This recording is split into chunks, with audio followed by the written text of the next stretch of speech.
dari dahulu kala memang kita tidak bisa menepis bahwa Jakarta adalah kiblat dan epicentrum politik dari segala-galanya. Tapi per hari ini melihat Kang Deddy Mulyadi dengan segala manuver, tingkah pola dan perilakunya, harus kita akui Kang Deddy mengubah bagaimana Jakarta tidak lagi menjadi kiblat politik secara nasional, tapi pindah ke Jawa Barat dengan manuver-manuver yang ada. Pemirsa, Deddy Mulyadi memang gubernur yang fenomenal. Selama 3 bulan sejak dilantik, ia tak henti menarik perhatian. Sampai-sampai, seperti dikatakan pengamat politik Advi Prayitno tadi, ia mengubah kiblat politik dari Jakarta ke Jawa Barat karena popularitas diterima. Dan pengamatan Adi itu seperti diiyakan oleh pengamat lainnya, Burhan Muhtadi. Saya juga mendapatkan informasi kredibel dari salah satu lembaga survei yang saya percaya, ya, selain lembaga saya tentu saja, yang menempatkan posisi dia di nomor 3. Ya, di nomor 3. Setelah Pak Prabowo masih 1. Katanya setelah Prabowo dan Anies. Oke. Artinya, apa yang dilakukan oleh Deddy Mulyadi ini kan selalu membetot perhatian karena dinilai memberikan satu sentuhan yang baru, terobosan-terobosan yang tidak biasa, tentu sebagai upaya bagaimana menyelesaikan persoalan-persoalan yang selama ini tidak pernah selesai, khususnya yang ada di Jawa Barat. Saya kira banyak kebijakan-kebijakan Deddy Mulyadi yang saya kira diapresiasi oleh publik, plus juga banyak yang dikritik dan kemudian menimbulkan pro dan kontra. Selain pro dan kontra, tak jarang Deddy juga mendapat komentar yang kontroversial atau dinilai kurang tepat, terutama oleh para pendukungnya. Misalnya, seperti yang dilakukan anggota Komisi 10 yang satu ini. Nah, yang terakhir tentu saja ingin saya sampaikan, dan ini sangat mengerikan. Kalau Pak Deddy Mulyadi, siapa gubernur ini? Gubernur yang sangat lambetura, itu macam-macam. Dia mengatakan, saya akan mengongkosi seluruh UMKM 10 juta kalau dia bisa vasektomi. Saya akan ini yang akan itu. Masa untuk penyelenggaraan Kormi tidak bisa mengutus utusan? Wah, ini betul-betul itu luar biasa. Dia kan kontennya luar biasa setiap hari itu. Masa dia bisa mengongkosi anak nakal untuk dididik di Kodam Siliwangi, tapi untuk utusan Kormi ke NTB tidak mampu melakukan itu. Naib sekali gubernur ini kalau begitu. Sangat naib. Pernyataan anggota DPR yang dirasakan kurang pas itu langsung mendapat perlawanan dari netizen.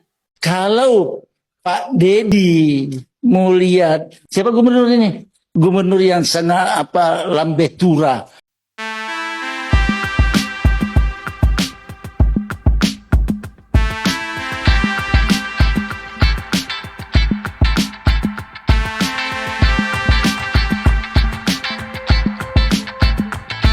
Ada yang udah tahu belum julukan yang diberikan oleh salah satu anggota DPR terhadap Gubernur Jawa Barat? Ya itu benar, Gubernur Lambe Turah. Tahu nggak sih apa itu Lambe Turah? Lambe Turah itu gosip. Lambe Turah itu cenderung untuk, ya masa gubernur kita ngegosip? Iya gitu, coba nilai sendiri. Nah, julukan-julukan ini tidak hanya yang pertama kali, tetapi sebelumnya itu adalah julukannya ada Gubernur Pencitraan, ada Mulyono Jilid 2, ada Gubernur Konten, dan sekarang Gubernur Lambe Turah. Di sini aku ingin meluruskan saja bahwa hal-hal negatif yang keluar dari mulut seseorang biasanya itu karena ada iri atau dengki atau mungkin penyakit hati di dalam hatinya, mungkin seperti itu. Nah, kalau memang hatinya bersih itu nggak bakalan nyinyir atau gimana ke orang lain. Kalau orang yang positif itu pasti akan lebih menunjukkan kinerjanya, sebagus apa kinerjanya, atau minimal sama-sama bagus lah. Mereka itu sekesal itu mungkin karena ada penyakit di dalam hatinya, atau ada pekerjaan dia yang terusik gitu, atau ada hal-hal yang bersangkutan dengannya yang terusik seperti itu. Apakah benar seperti itu? Wallahu alam ya. Kemarin Gubernur Lambe Turah itu diberikan ketika Pak Deddy tidak bisa memberikan utusan untuk Kormi Jabar. Pak Dedi sendiri memiliki alasan untuk tidak mengutus Kormi Jabar karena mungkin peruntukannya untuk memprioritaskan hal-hal yang lain. Tapi terlepas dari itu, intinya ya kalau jadi orang jangan terlalu nyinyir lah. Kalau tidak suka personalnya itu atas dasar apa? Apakah karena kerjanya terlalu bagus, atau kerjanya terlalu satset, atau kerjanya terlalu merakyat seperti itu? Kalau memang tidak suka atau merasa terusik atau merasa tersaingi, ya udah tunjukin aja sportivitas dalam pekerjaan para gubernur atau para kepala daerah atau para DPR. Tunjukkan pekerjaan-pekerjaan kalian yang terbaik itu seperti apa, sehingga tidak hanya nyinyir terhadap orang lain. Macam betul aja Pak Andi, anggota DPR yang terhormat fraksi PKB. Ya, dia bilang Kang Deddy Mulyadi itu gubernur lambe turah. Apa maksud kawan ini? Kalau sekedar mengkritik ya sah-sah saja ya kan, Kang Deddy Mulyadi ya kan dikritik karena tidak kirim perwakilan Jawa Barat ke NTB ya kan mengenai Kormi.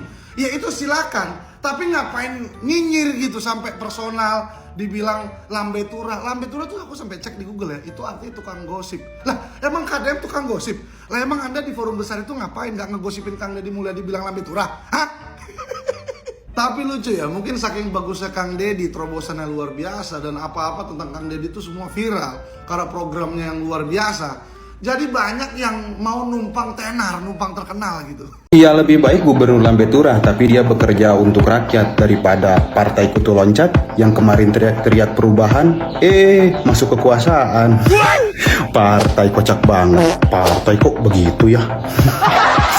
Gubernur konten udah, gubernur pencitraan udah, gubernur lambe turah udah. Apa lagi nih habis ini? Apa lagi? Masih 4 tahun lebih lagi nih Kang Deddy nih. Masih 4 tahun lagi. Apa lagi coba gelarnya? Macam betul aja itu bapak-bapak DPR yang bilang Kang Deddy Mulyadi gubernur lambe turah. Hah? Itu bapak siapa? Kayak bilang Kang Deddy Mulyadi gubernur lambe turah. Emang Kang Deddy Mulyadi ngegosipin siapa?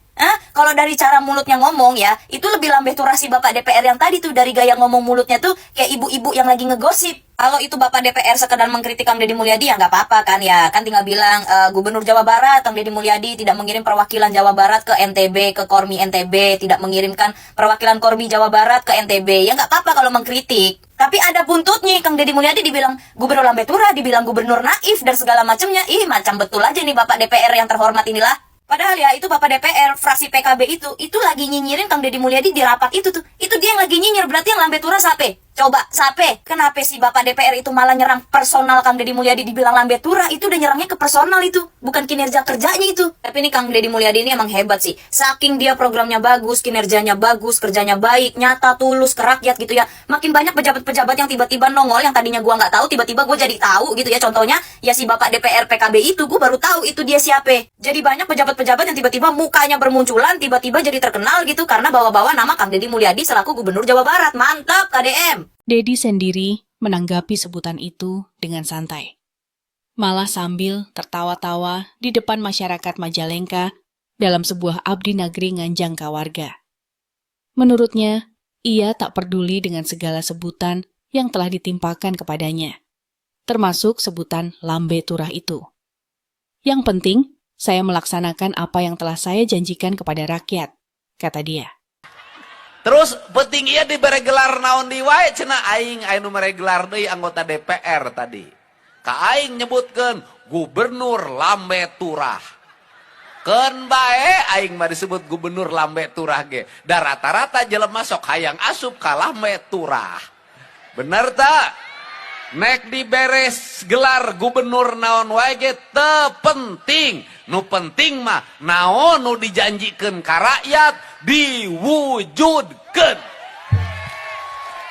Ia juga memberikan sebuah komentar yang lebih resmi lewat akun media sosialnya. Seraya mengucapkan terima kasih, Dedi juga meluruskan pernyataan si anggota DPR yang terkait vasektomi, yang salah konteks dan salah informasi. Saya juga sangat berterima kasih pada para pihak yang memberikan koreksi, kritik, dan saran dari mulai Komnas HAM, KPAI, termasuk teman-teman di Komisi 10 yang biasanya saya dulu pernah jadi anggota Wakil Ketua Komisi 4 DPR RI. Kritisnya anggota DPR itu biasanya itu pada mitra kerja, pada kementerian yang menjadi mitra kerja, dan koreksinya biasanya tajam, tetapi saya lihat teman-teman yang di Komisi 10, Pak Wakil Ketua saya lihat, dan yang beberapa anggota sangat kritis terhadap Gubernur Jawa Barat. Ya alhamdulillah saya sudah dianggap sebagai mitra kerja Komisi 10. Dianggap kementerian mungkin saya ini. Untuk itu saya ucapkan terima kasih ya. Dan terima kasih juga tuh kemarin yang telah memberikan gelar Lambe Turah pada saya. Terima kasih Bapak ya. Bapak baik sekali sama saya, memberikan gelar Lambe Turah. Semoga gelar yang diberikan memberikan manfaat bagi kepentingan orang banyak. Tetapi Pak, saya mengkoreksi loh apa yang Bapak sampaikan. Ada yang saya koreksi, yaitu yang pertama, Bapak menyampaikan bahwa saya membuat kebijakan untuk mengembangkan 10.000 UMKM dengan vasektomi. Nah, menurut saya literasinya itu nggak ada Pak. Kemudian pendapat itu tidak pernah ada, pernyataan itu tidak pernah ada. Silahkan Bapak cari, saya tidak pernah mengeluarkan pernyataan itu. Tetapi kalau saya menyatakan kepada masyarakat yang hari ini anaknya sudah lebih dari 3 untuk ber-KB, baik laki-laki maupun perempuan, itu memang ada pernyataan itu. Dan saya juga menyarankan orang-orang yang menerima bantuan dari Provinsi Jawa Barat, baik bantuan rumah, kemudian bantuan listrik, bantuan pendidikan untuk anak-anaknya, yang anaknya sudah lebih dari 3 untuk ber-KB, baik laki-laki dan perempuan. Dan diutamakan kalau bisa yang ber-KB-nya laki-laki. Kasihan, jangan terus-terusan perempuan yang menanggung beban. Nah kalau bicara KB laki-laki banyak pilihannya. Ada pakai pengaman, ada yang lain-lain lah. Banyak, nanti yang jelasin biar Menteri Kependudukan deh. Dan lebih bagus Menteri Kependudukannya dipanggil diminta penjelasan. Untuk itu saya ucapkan terima kasih. Salam untuk semuanya. Tetap semangat. Apapun yang kita lakukan adalah demi kebaikan warga Jawa Barat. Dan hari ini kebijakan-kebijakan di Provinsi Jawa Barat banyak menuai perhatian dari tempat lain. Artinya sekarang banyak orang yang cinta sama Jawa Barat. Sebelumnya, lewat media sosialnya atau forum yang lebih resmi, Dedi juga mengomentari balik soal sebutan-sebutan dan komentar tentang dirinya. Mulai dari sebutan gubernur konten, sebutan atau panggilan raja oleh anak buahnya sebagaimana dipaparkan majalah Tempo dan kanal Bocor Alusnya, Mulyono Jilid 2 dan Pikiran Dangkal yang disinggung Rocky Gerung, juga tuduhan soal gubernur one man show, Dan seluruh gubernur yang hadir hari ini, Kang Dedi, gubernur konten. Nah, mantap nih Kang Dedi nih. Dan terakhir tadi Pak Gubernur KRT mengatakan gubernur konten. Alhamdulillah dari konten yang saya miliki itu bisa menurunkan belanja rutin iklan. Biasanya iklan di Pemprov Jabar kerjasama medianya 50 miliar. Sekarang cukup 3 miliar tapi viral terus. Terima kasih. Dan hari ini bisa kalian bahagia. Saya ngasih bonus untuk petugas upacara dari Dodik ini 25 juta untuk dibawa pulang ke rumahnya masing-masing. Dapat uang saku, makannya enak, tidurnya nyenyak, berubah mental, bajunya bagus, pulang dapat bonus, gratis lagi. Dan tentunya buat petugas yang lain juga kita siapkan 25 juta. Nanti ditanya lagi, itu duit dari mana? Ladang ngonten.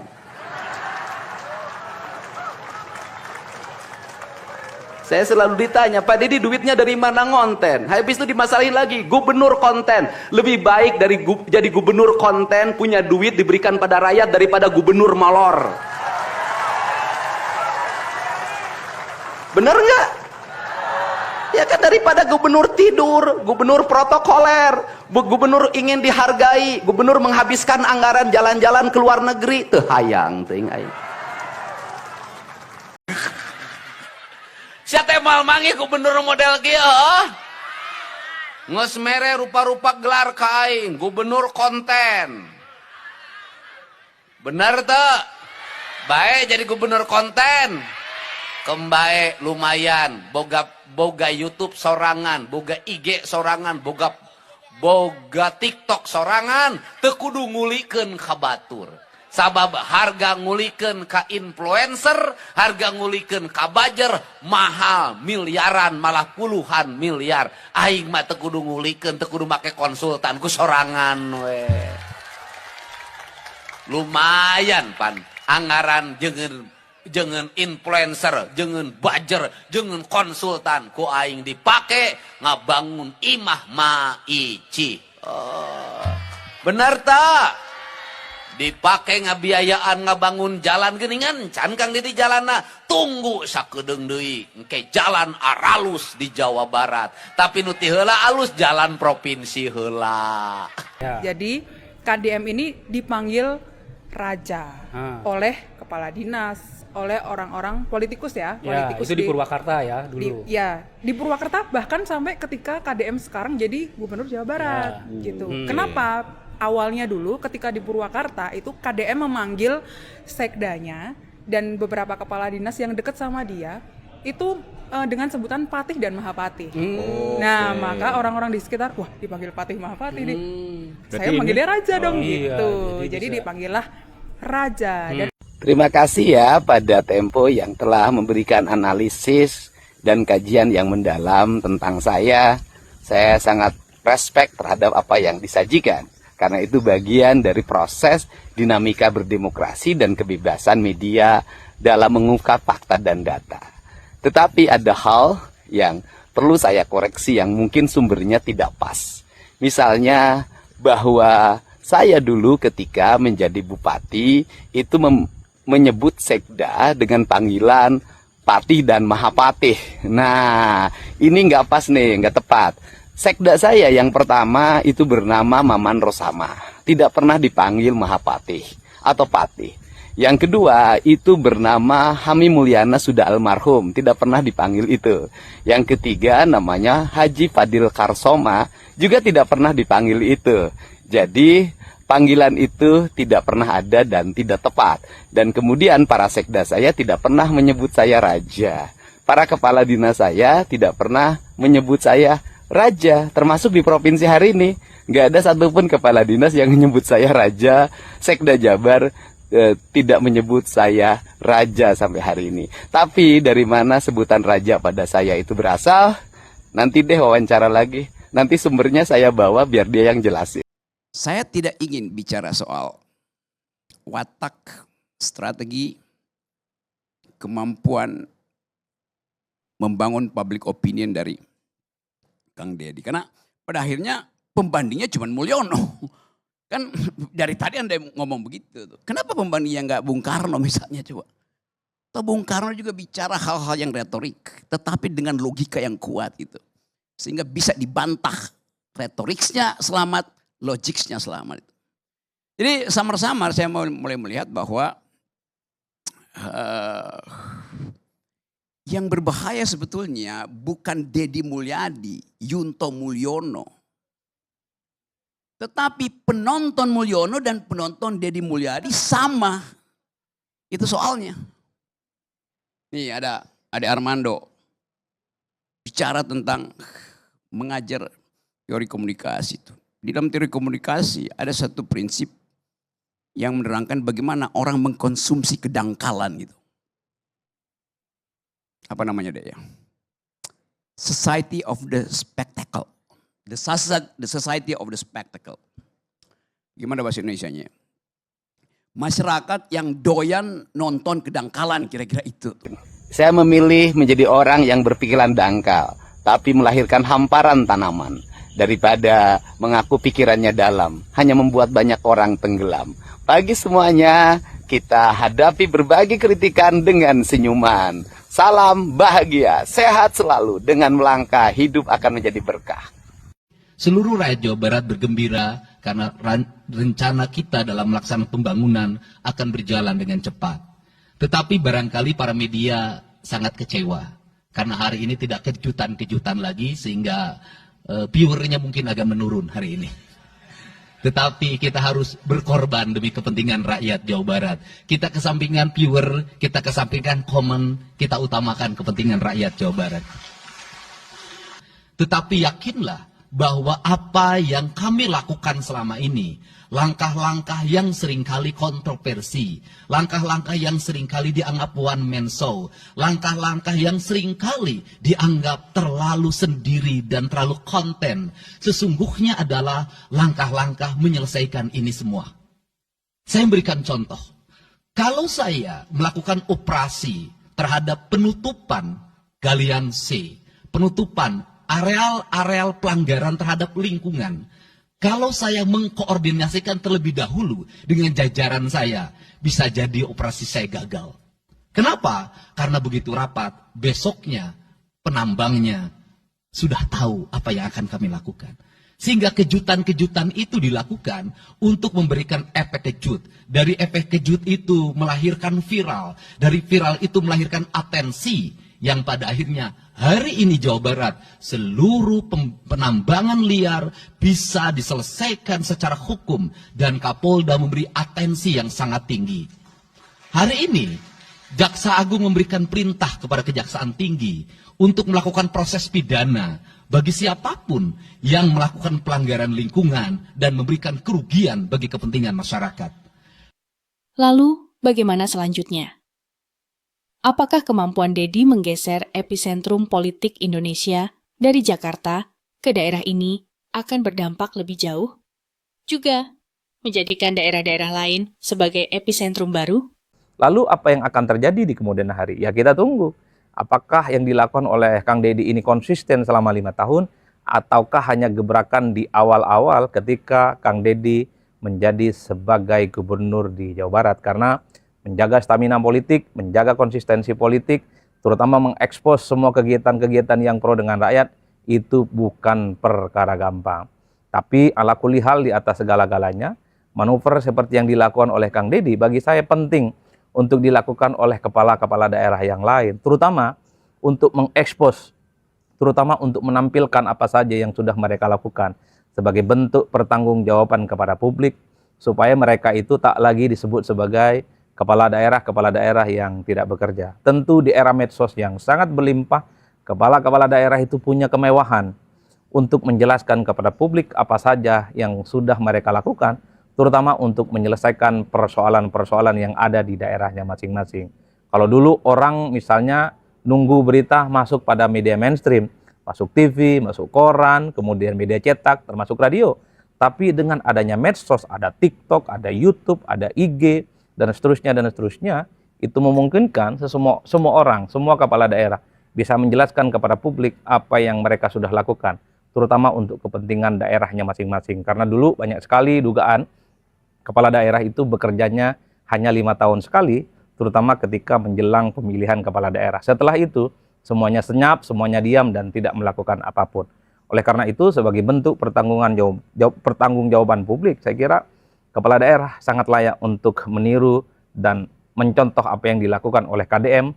Segala sesuatu yang dilakukan itu dijelaskan melalui media sosialnya. Tentu pada saat yang bersamaan kita tidak bisa menutup mata, terjadi juga pro dan kontra. Banyak yang mendukung apa yang dilakukan oleh KDM, tapi banyak juga yang protes dan mengkritisi segala sesuatu yang sudah dilakukan. Tapi secara prinsip, kepala daerah itu nggak boleh takut dibully, nggak boleh takut salah. Yang paling penting, yang dilakukan itu adalah diniatkan untuk kepentingan dan kebaikan daerahnya masing-masing. Cukup menarik, bukan?